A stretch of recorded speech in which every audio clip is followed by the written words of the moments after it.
በስመ አብ ወወልድ ወመንፈስ ቅዱስ አሃዱ አምላክ ይትባረክ እግዚአብሔር አምላከ አበዊነ ስቡህኒ ውእቱ ወልዑልኒ ውእቱ ለዓለም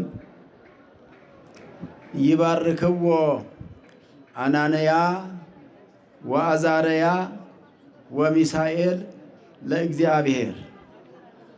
አናንያና አዛርያ ሚሳኤልም እግዚአብሔርን ያመሰግኑታል። ክቡር ርዑሰ ርዑሳን ቆሞስ አባ ተክለ ማርያም የዚህ ታላቅ ገዳም ዋና አስተዳዳሪ፣ ክቡር መጋቤ ሰናያት የቻለው ለማ የአራዳና ጉለሌ ክፍላተ ከተማ ቤተ ክህነት ጽሕፈት ቤት ስራ አስኪያጅ፣ ክቡር መላከ ሕይወት ቆሞስ አባ ወልደ ኢየሱስ ሰይፉ የሰዋስወ ብርሃን ቅዱስ ጳውሎስ መንፈሳዊ ኮሌጅ ልማት ክፍል ኃላፊ፣ ክቡር ሊቀ ስዩማን ቀሲስ ዘመነ ጽጌ የዚህ ቤተክርስቲያን ዋና ጸሐፊ፣ የአድባራትና የገዳማት አስተዳዳሪዎች፣ ቅድም ርዑሰ ርዑሳን በጠሯችሁ ክብርና ማዕረግ እኔም በዛው ልክ እንዲያዝልኝ ተደርጎ እንደዚሁም ሊቃውንተ ቤተ ክርስቲያን፣ ምእመናንና ምእመናት፣ አባቶች፣ እናቶች፣ ወንድሞች፣ እህቶች ሁላችሁም በእግዚአብሔር ስም እንደምን አደራችሁ? እንደምን ሰነበታችሁ?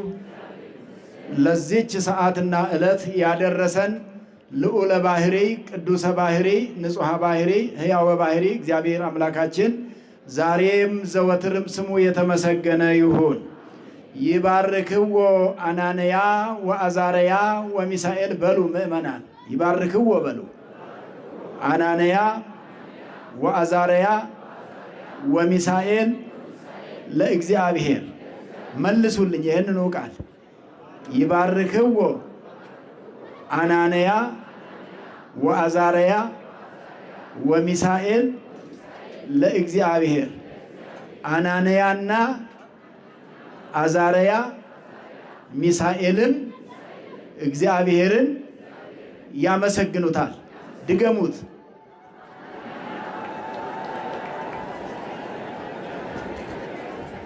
ማንን ነው የሚያመሰግኑት? ማንን ነው የሚያመሰግኑት? እነማን ናቸው አመስጋኞቹ? ስንት ሰዎች ናቸው? ማን ማን ይባላሉ? አረ በደንብ በሏቸው። ማን ማን ነው የሚባሉት? ምንድን ናቸው? ኢትዮጵያውያን ናቸው? ናቸው? አይደሉም። እስራኤላውያን ናቸው። የት ሆነው ነው እግዚአብሔርን ያመሰገኑት? በባዕድ ሀገር፣ አገሩም ባዕድ ሀገር ነው። በባቢሎን ባቢሎን የሚባል ወይንም ደግሞ በአሁኑ ሩቅ ምስራቅ የሚባለው ወይንም ኢራቅ የሚባለው ማለት ነው። ኢራቅ የሚባለው አካባቢ ላይ ሆነው በስደት ባሉበት ነው። እንደውም ከስደቱም በላይ ደግሞ በእሳት ላይ ቆመው። በምን ላይ ቆመው እግዚአብሔርን አመሰገኑ? እኛ በምን ላይ ቆመን ነው እያመሰገን ያለ ነው? እኛ በተስተካከለ መሬት ላይ በተወሰነ መልኩም ቢሆን እግዚአብሔር ሰላም ሳይነሳን እግዚአብሔርን እያመሰገን ነው። እነርሱ ግን አናንያና አዛርያ ሚሳኤል እግዚአብሔርን ያመሰግኑታል ያለው ነቢየ እግዚአብሔር ዳንኤል ነው። ማን ነው ያለው? ማን ነው ያያቸው ሲያመሰግኑ? ዳንኤል በትንቢት ተገልጾለት ነው። ሲያመሰግኑ አይቷቸው ስለነሱ ጽፏል። ጸሎተ ሰለስቱ ደቂቅ የሦስቱ ወጣቶች ጸሎት ተብሎ ነው የተመዘገበው። ምናቸው ተብሎ ነው? ጸሎታቸው ስለ ስነ ፍጥረት፣ ስለ ነገረ እግዚአብሔር፣ ስለ ነገረ መላእክት ነበረ ጸሎታቸው። ስለምን? ስለ እግዚአብሔር፣ ስለ መላእክት። እንግዲህ ትንቢተ ዳንኤል ምዕራፍ 3 ቁጥር 88 እና 89 ላይ ሁለተኛው ምዕራፍ፣ ይሄ 80 የሚባለው መጽሐፍ ሁለት ምዕራፍ ነው ያለው። ምዕራፍ 3 ክፍል 2 አለው። አንደኛው በ66ቱ መጽሐፍ ላይ ሞባይላችሁ ላይ ባለው ላታገኙት ትችሉ ይሆናል። 80 ተብሎ ቤተ ክርስቲያኗ አሳትማ የምታነቡት መጽሐፍ ላይ ግን ምዕራፍ 3 ትንቢተ ዳንኤል ምዕራፍ 3 ሆኖ አንዱ ምዕራፍ ሲያልቅ ሁለተኛው ምዕራፍ 3 ነው። ወደ 4 ከመግባቱ በፊት እሱ ላይ ቁጥር 88 እና 89 ላይ ነው ይሄን ቃል የምናገኘው። ስቡህኒ ውእቱ ወልዑልኒ ውእቱ ለዓለም እግዚአብሔር ለዘላለሙ ምስጉን ነው አለና ዳንኤል ወይንም እነሱ ይሄን ያመሰግኑበት ምክንያት አላቸው። ለምንድን ነው እግዚአብሔርን ያመሰግኑት? ምን አይተው ነው? ዝም ብሎ ማመስገን ይችላሉ። ሰው ለምስጋና ስለተፈጠረ። ለምንድን ነው የተፈጠረው? የሰው ልጅ ለምንድን ነው የተፈጠርነው? ለምስጋና ነው። ይሄ ሌላው የምንሰራው መኪና ማሽከርከሩ፣ ቤት መስራቱ፣ መገንባቱ፣ መነገዱ፣ መሸጡ፣ መለወጡ ሁለተኛ ነገር ነው። የመጀመሪያው የሰው ልጅ የተፈጠረው ለምንድን ነው? ስሙን ለመቀደስ ክብሩን ለመውረስ። ለምንድን ነው የተፈጠረው? የእግዚአብሔርን ስም ለመቀደስ ክብሩን ለመውረስ። ስሙን መቀደስ ማለት መጸለይ ማለት ነው። ጠዋት ተነስቶ ጸሎት ማድረግ፣ ውዳሴ ማርያም መጸለይ፣ ዳዊት መጸለይ። ይሄ ጠዋት ተነስተን የምንጸለየው ነገር እግዚአብሔርን ማመስገናችን ነው። ጸሎት ማለት ምን ማለት ነው? ከእግዚአብሔር ጋር መነጋገር ነው። ጸሎት ሲባል ስለተደረገልን ምስጋና ነው። ካሁን በፊት ስለተደረገልን ጸሎት ማለት ምንድን ነው? ምስጋና። ወደፊት ስለምንፈልገው ነገር ደግሞ ልመና። ስለዚህ በጸሎት ውስጥ ሁለት ነገሮች ናቸው የተካተቱት። ምንና ምን? ምስጋናና በሉ በደንብ ምንና ምን? ምስጋናና ልመና በጸሎት ውስጥ አለ። ይሄን አስባችሁ ነው መጸለይ የሚገባ። ምስጋናን እያሰበ የማይጸልይ ሰው፣ ልመናን ብቻ እያሰበ የሚጸልይ ሰው ይቀረዋል፣ አልተሟላም ጸሎቱ ማለት ነው። ምስጋና ብቻ ብሎ ደግሞ ልመና የሌለበት ከሆነ ደግሞ አሁንም አልተሟላም። ምንድን ነው የሚለምነው? ምንድን ነው የምንለምነው? ምንድን ነው የሚለምነው? የሚለመነው መንግስቱን ጽድቁን። ልክ ነው። እሱ መቅድመ መንግስቶ ወጽድቆ፣ አስቀድማችሁ መንግስቱን ጽድቁን ፈልጉ፣ ሌላው በኋላ ይሰጣቸዋል። ልመናው መንግስተ ሰማያትን ነው። የዚህ የምድር ነገርን አይደለም የሚለመነው፣ ሰማያዊ ነገርን የማያልፈውን ነገር የምንለምንበት ነው ጸሎት ማለት። ስለዚህ ጸሎት ማለት ሶስቱ ወጣቶች የጸለዩት ልመናም ምስጋናም አለበት። ከእሳቱ ስላወጣቸው ምስጋና አለ። እንደገና ደግሞ ወደ ፈተና እንዳይገቡና ወደ መንግስተ ሰማያት ወደ ጽድቅ መግባት ስላለባቸው ልመና አለባቸው ማለት ነው። ልመና የለብንም? አለብን። እኛ ለማኞች ነን አይደለንም? አረ በደንብ በሉ። ለማኞች ነን። ለማኞች ምንድን ነው የምንለምነው? ምን ልትለምኑ ነው የተሰበሰባችሁት? መንግስተ ሰማያትን ልትለምኑ ነው። አንዳንድ ሰው ታዲያ ሊለምነው የመጣበትን ትቶ ያልመጣበትን ለምኖ ይሄዳል። ስላልመጣበት ጉዳይ እግዚአብሔርን አነጋግሮ ይላል። ስለሚገነባው ፎቅ እግዚአብሔርን አነጋግሮ ሊሄድ ይችላል። ሊገዛ ስላሰበው መኪና እግዚአብሔርን አነጋግሮ ሊሄድ ይችላል። የመጣው ግን ለሱ አይደለም። አባቶቻችን ሊቃውንቱ ሲያስተምሩ አስቀድማችሁ ስለ መንግስተ ሰማያት ጸልዩ፣ ለምኑ፣ ሌላው ይቀርባቸዋል አልተባልንም። ሌላው ምን ይልባቸዋል ተብለናል? ይጨመርላቸዋል። በእራት ላይ ዳራጎት ታውቁ ይሆን? ዳራጎት አይታወቅም። በከተማው መክሰስ ማለት ነው። ዋናው ነገር የመንግስተ ሰማያት ነው። ሌላው ግን መክሰስ ነው። መክሰስ ሲፈለግ ይበላል፣ ባይፈለግ ሊተውም ይችላል። ዝም ብሎ ወደ እራት መሻገር ይቻላል። ዳራጎት ነው ብሏል። ከእራት በፊት ወይንም ከእራት በኋላ የሚበላው ነው ዳራጎት የሚባለው። ወይንም ምን ማለት ነው? እሱ መክሰስ ማለት ነው። ተጨማሪ ነው። ትርፍ ጉዳይ ነው። ይሄም በምድር ላይ ያለውንማ የማይጾሙ የማይጸልዩ የማይለምኑትም አያጡትም ተብሏል። እስመ ዘንተሰ አሕዛበ ዓለም ሁሉ ያስስዎ፣ የዚህ ዓለም አሕዛቡ ሁሉ እምነቱ የሌለው ሁሉ ይሄንን ያገኘዋል። ይሄን እኛ የምንለምነውን እዚህ መተን አሁን የጎደለብን ብለን የምንለምነውን ነገር የማይለምኑ ሰዎች ሁሉ ያገኙታል ተብሏል። ይሄ ሁሉ ፈረንጅ ምን ጸሎት ጸልዮ ነው? ምን ልመና ለምኖ ነው? ምን እምነት ኖሮት ነው? ግን መቼ ተቸገረ? ይበላል፣ ይጠጣል፣ አላጣም። እግዚአብሔር አላሳጣቸውም። እነሱን ያላሳጣ እኛን ያሳጣል እግዚአብሔር? አያሳጣም። እመኑበት በእግዚአብሔር። ማንንም አሳጥቶ አያውቅም እግዚአብሔር። ምናልባት ጊዜ ስላለው ያለ ጊዜው ስለማያደርግ ነው። ስለዚህ የሚያመሰግኑበት ምስጋና ወይንም ነቢዩ ዳንኤል የጻፈው እስመ አድኀነነ እግዚአብሔር እምደ ሲኦል አለ። አያይዞ እግዚአብሔር ከሲኦል እጅ አድኖናልና አለ። እስመ አድኀነነ ከምንድን ነው ያዳነን? ከሲኦል። ሲኦል ማለት ይሄ ሰው ሲሞት ኃጢአት ሰርቶ የሚገባበት ቦታ ነው አንዱ። ሌላው ደግሞ መቃብር ማለት ነው። ሰው በመቃብር እግዚአብሔርን ያመሰግናል? አያመሰግንም። መኑ ዘይሴብሖ ለልዑል በመቃብር ውስጥ ሆኜ አንተም ማመስገን አልችልምና አሁን እንዳመሰግንህ አድርገኝ አለ ሲጸልይ ሲራክ። አሁን ነው አንተም ማመስገን የምችለው፣ ሳልሞት በፊት እንዳመሰግንህና መልካም ስራ እንድሰራ አድርገኝ፣ ከሞትኩ በኋላ መልካም ስራ መስራት አልችልም ማለት። ስለዚህ አንችልም አይደለም። አሁን መልካም ስራ እስመ አድኀነነ እግዚአብሔር እምሲኦል ወባህለሃነ እሞት፣ እግዚአብሔር ከሞት አድኖናልና ስለዚህ ነገር ሦስቱ ወጣቶች እግዚአብሔርን አመሰገኑ። እግዚአብሔር ከእሳቱ ስላዳናቸው፣ ከሞት ስላዳናቸው ወአንገፈነ እምእቶነ እሳት ዘይነድድ፣ ከሚነደው እሳት ስላዳናቸው እግዚአብሔርን አመሰግኑ። እግዚአብሔር የተመሰገነ ይሁን። ከሚነደው እሳት እንግዲህ ወገኖቼ በዚህ ምድር ሲኖር እሳቱ መንደዱ አይቀርም፣ የሚያነዱትም አይታጡም። እሳት የሚነድባቸውም አሉ፣ እሳት የሚያነዱ አሉ፣ እሳት የሚነድባቸው አሉ። እሳቱ አለ። ይሄ ዓለም ይሄን ያስተናግዳል ምንጊዜም። ከዚህ ውጭ አይደለም ዓለም ውስጥ ስትኖሩ። እንግዲህ እሳት ከማንደድ የነደደበት አይሻልም? ከማንደድ የነደደበት ይሻላል። የነደደበት ይጸድቃል፣ ዋጋ ያገኛል። ያነደደ ግን ጽድቅ ሳይሆን ሞት ነው። እሳቱ ግን ባህሪው ነው። እሳት ባህሪው ስለሆነ መንደድና ማቃጠል ያለ ነው እስከ ውሃ ድረስ ማለት ነው። እስከ ውሃ ማለት ደግሞ የእግዚአብሔር ቸርነት ነው። ውሃ ማለት ምን ማለት ነው? የእግዚአብሔር ቸርነት። የእግዚአብሔር ቸርነት በስቶላቸው እነዚህ ሦስት ወጣቶች በሰው ሀገር ሲኖሩ ስልጣን አገኙ፣ ስራ አገኙ፣ ገንዘብ አገኙ፣ ኑሮ አገኙ። ፈተና ግን መጣ፣ ሰይጣን መጣ። ሰይጣን ሌላ ነገር አመጣባቸው። ያመጣባቸው ነገር ናቡከደነጾር የሚባለው ንጉሥ ጣዖት እንዲያመልክ ሰይጣን አነሳሳው።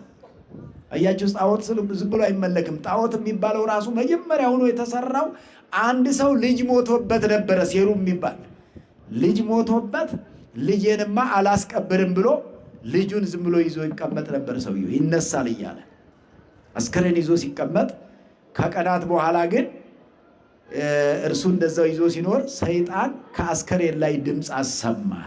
ብሉ የሚባል ልጅ እና ድምፅ ሲያሰማው ልጄ ሊነሳ ነው አለና ከዛ በኋላ ያንን አስከሬን የሚያመልክ ሆነ። አስከሬኑ የማይሆን ሲሆን ዛፍ ማምለክ ጀመረ፣ ድንጋይ ማምለክ ጀመረ።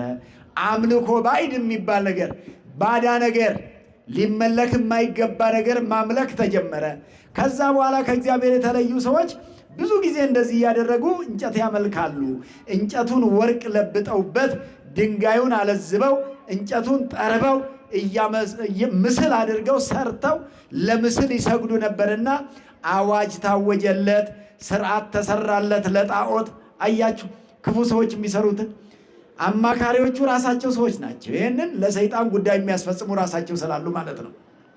ከዚያ ለዚህ ናቡከደነጾር ላቆመው ምስል የማይሰግድ ሰው ከፍ ብሎ አንገቱ እንዲቆረጥ፣ ዝቅ ብሎ ባቱ እንዲቆረጥ አዋጅ ተነገረ፣ ትእዛዝ ወጣ ማለት ነው። ይሄ በእኔና በእናንተ ላይ ቢሆን ምን ያክል እንደሚከብድ ተመልከቱት።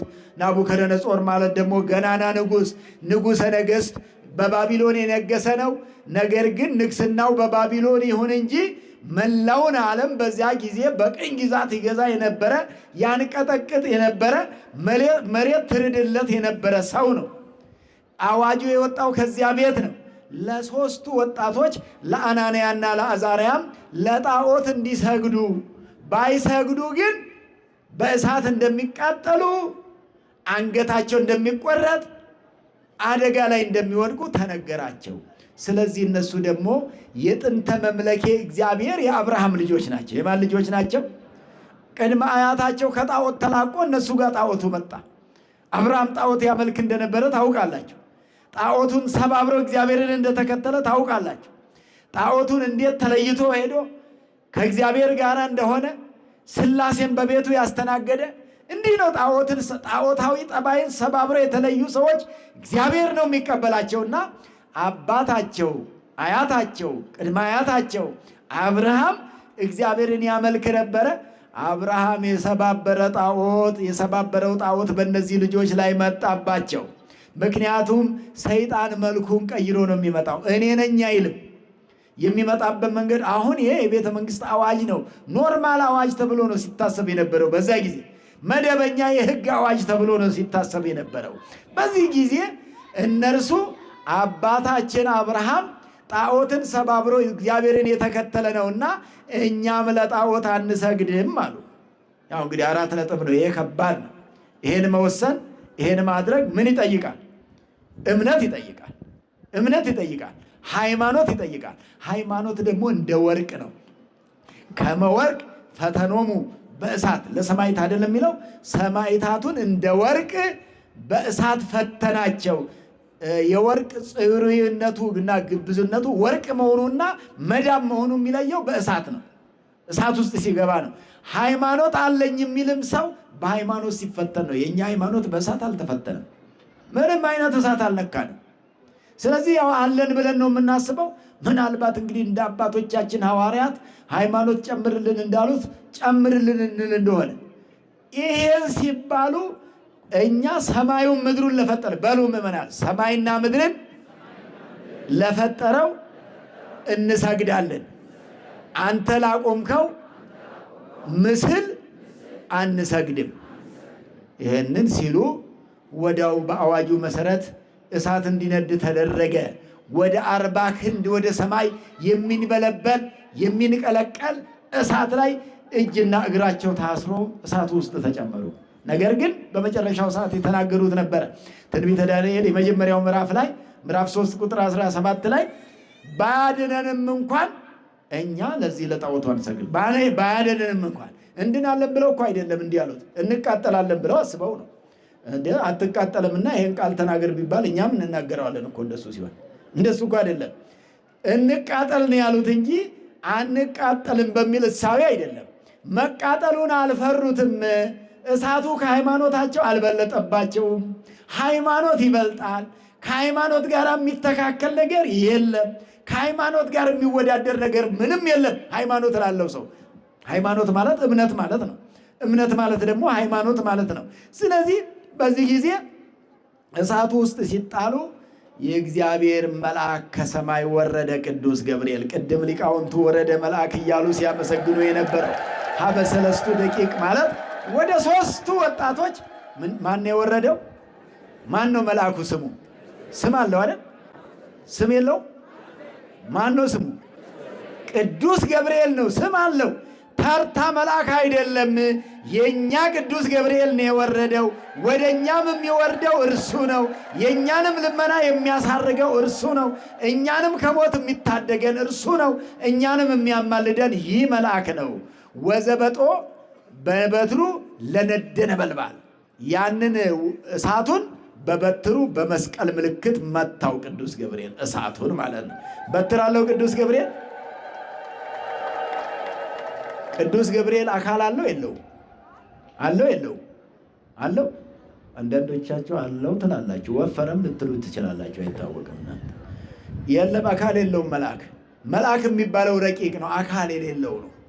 የማይዳሰስ ነው። የማይጨበጥ ነው። እዚያ በመዝሙረ ዳዊት መዝሙር 3 ቁጥር 4 ላይ ስታነቡት መላእክቱን ረቂቃን አድርጎ የፈጠራቸው እግዚአብሔር እንደሆነ ምን አድርጎ ነው የፈጠራቸው? ረቂቃን ማለት ምን ማለት ነው?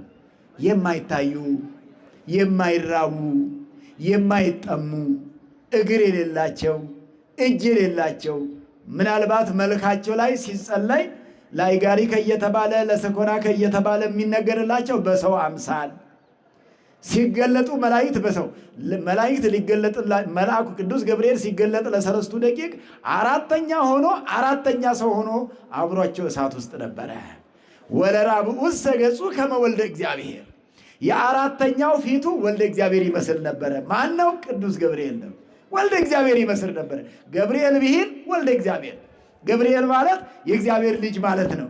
የወልደ እግዚአብሔርን ሰው መሆን የሚያበስር ቅድም መጋቤ አዲስም ፕሮግራም ሲመሩ አባታችንም ለብስራት ቀን በዓል ብለው እንደጠሯቸው እርሱ አብሳሬ ትስብእት ነውና ወልደ እግዚአብሔር ሥጋ እንደሚለብስ የሚናገር ስለሆነ የሚያበስር ስለሆነ መላእክቱን ንቁም በበህላዌነ እስከ ረክቦ ለዘፈጠረን የፈጠረንን እስከምናገኘው ድረስ በያለንበት እንጽና ብሎ መጽናት ያቃታቸውን መላእክት ሁሉ ያጸና ነው ቅዱስ ገብርኤል። እናንተንም ያጽናችሁ፣ በእምነታችሁ ያጽናችሁ፣ ሁላችንንም ያጽናን ቅዱስ ገብርኤል።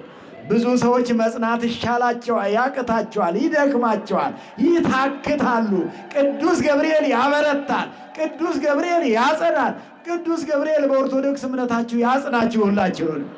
ስለዚህ እሳት ውስጥ ተጥለው አራተኛው አብሯቸው እሳት ውስጥ ይመላለስ የነበረው ማን ነው? ቅዱስ ገብርኤል።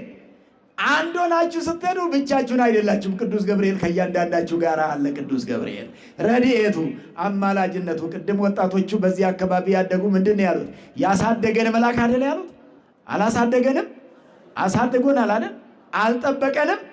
አልረዳንም? እኛ ከማናውቀው እሱ ከሚያውቀው ከስንት ነገር ነው የጠበቀን ቅዱስ ገብርኤል። እሱ ከሚያውቀው እናንተ ከማታውቁት፣ ሰይጣን ከሸመቀው መንፈስ ቅዱስ ካወቀው። አያችሁ፣ መንፈስ ቅዱስ ያውቃል፣ ሰይጣን ግን ይሸምቃል፣ ብዙ ጊዜ ይደብቃል።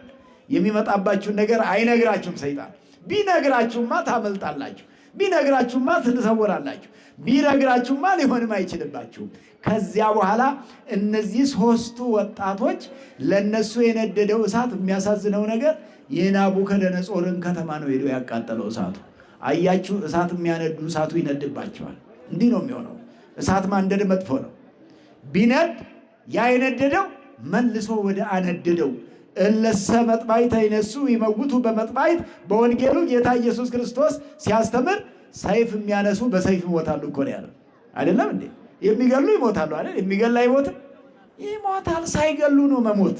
መሞት የማይቀር ነው። እንኳን ገለው ሳይገሉም ይሞታል በጊዜው ማለት ነው። ስለዚህ እነዚህን ወጣቶች እሳት ውስጥ እነሱ እያሉ እሳቱን ያቀጣጠሉትን ሰዎች ልብሳቸውን ይዘው ወደ ከተማው ገባ፣ ወደ ናቡከደነጾር ከተማ ገባ። እነሱ እዛ እሳቱ በርዶላቸው በእሳቱ ላይ ጸለየ አናንያ በእሳት ላይ ሆኖ ጸለየ ይላል ዳንኤል። በእሳት ላይ ሆኖ መጸለይ እንዴት መታደል ነው! እንዴት ጽናት ነው! እንዴት ብርታት ነው! ምን አይነት ሃይማኖት ቢኖራቸው ነው!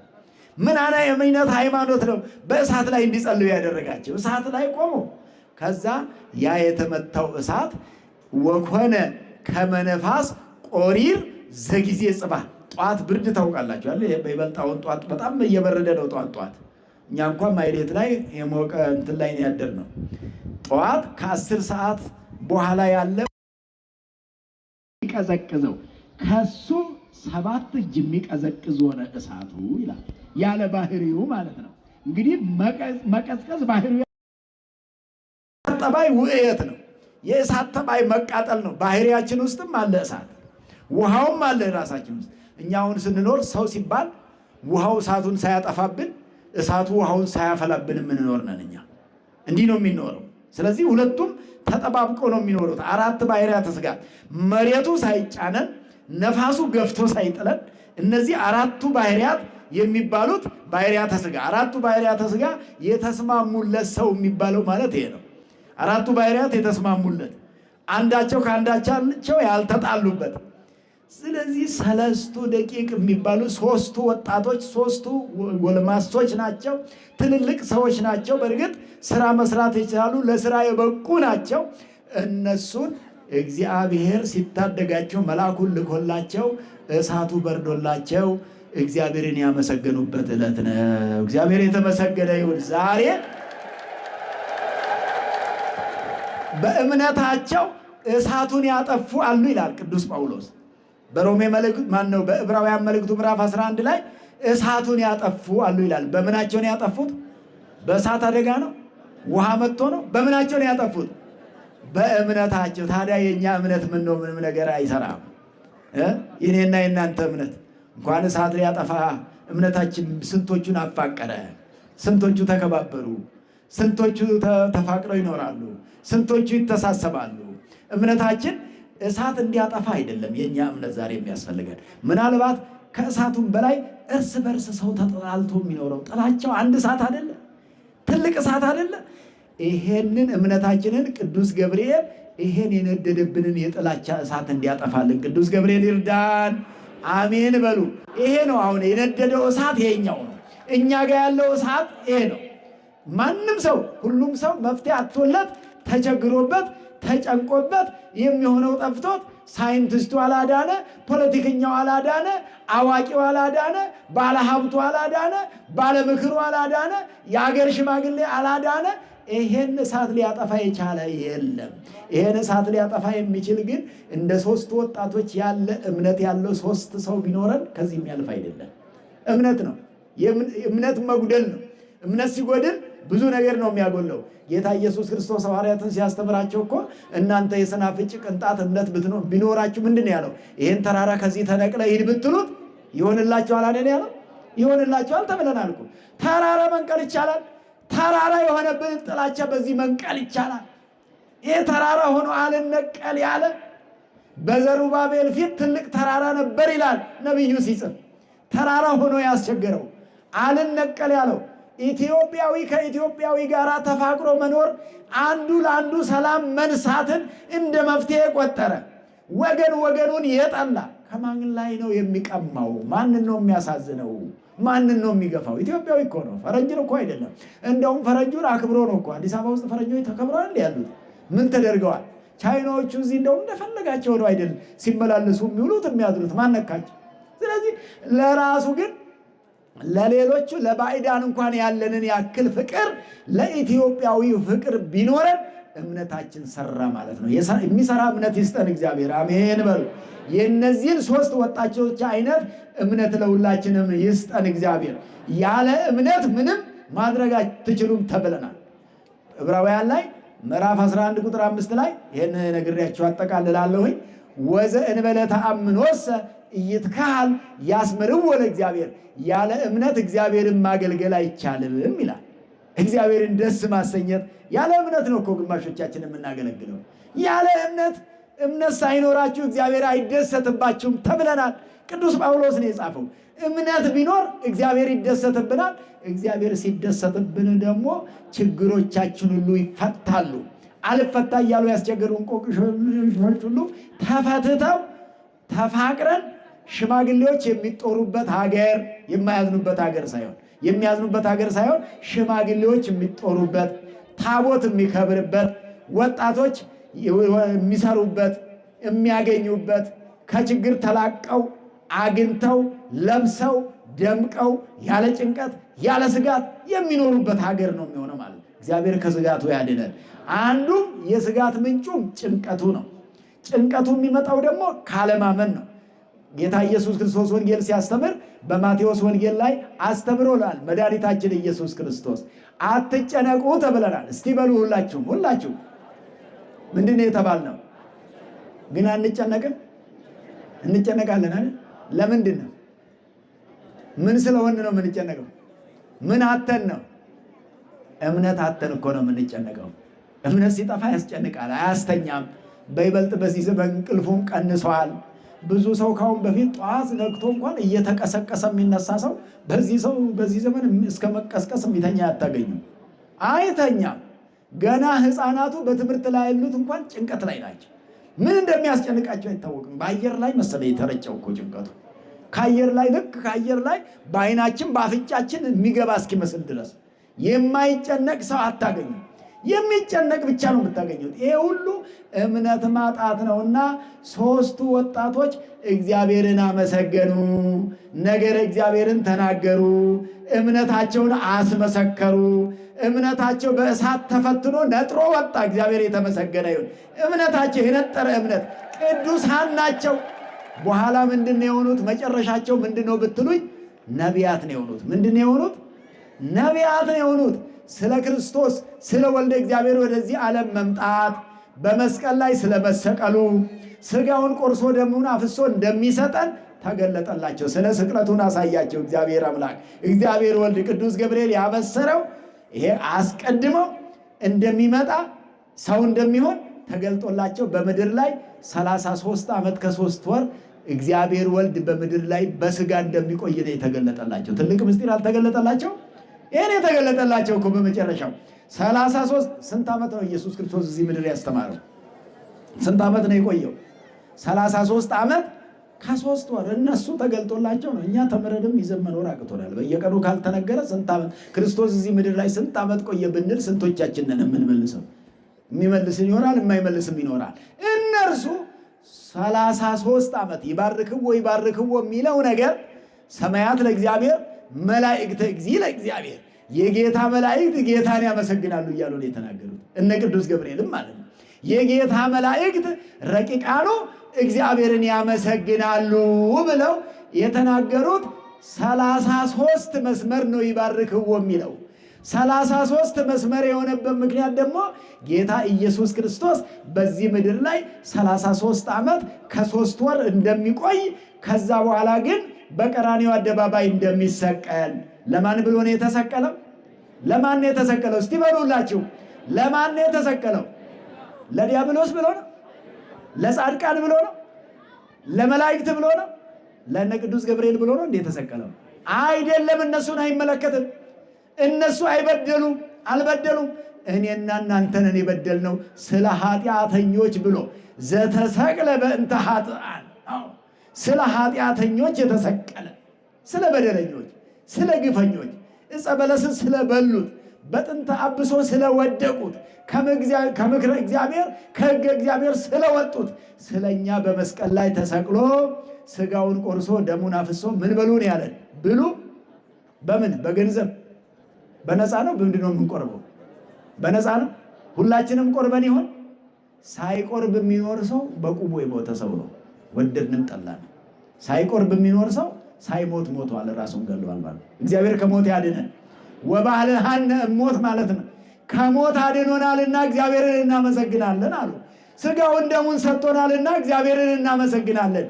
ማን ይሰጠናል? ስጋውን ደሙን እሱ ባይሰጠን የሞት መድኃኒት ጠፍቶ በዓለም ላይ ሰው ሁሉ ወደ ሲኦል እየተጓዘ አሜሃ ይትፌነዋ ነፍሳት ውስተ ገሃነም እስከ ይመልአ አብያተ ሞት፣ የሞት ቤቶች እስኪሞሉ ድረስ ነፍሳት 5500 ዘመን ወደ ሲኦል ነበረ ሲጓዙ የነበሩት።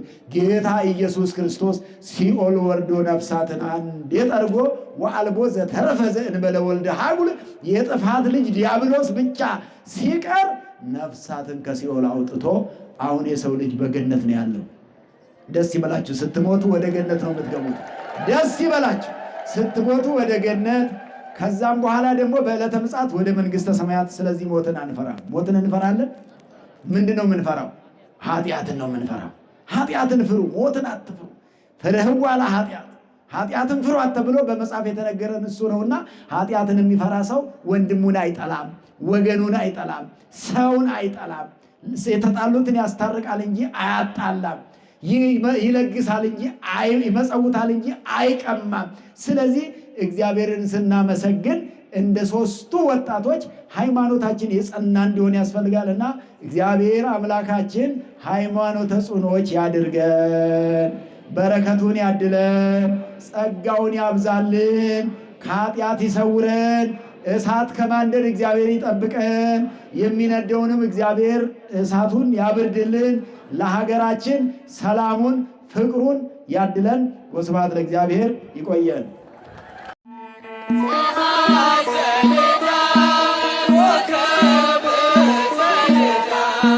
ፀሐይ ዘሌዳ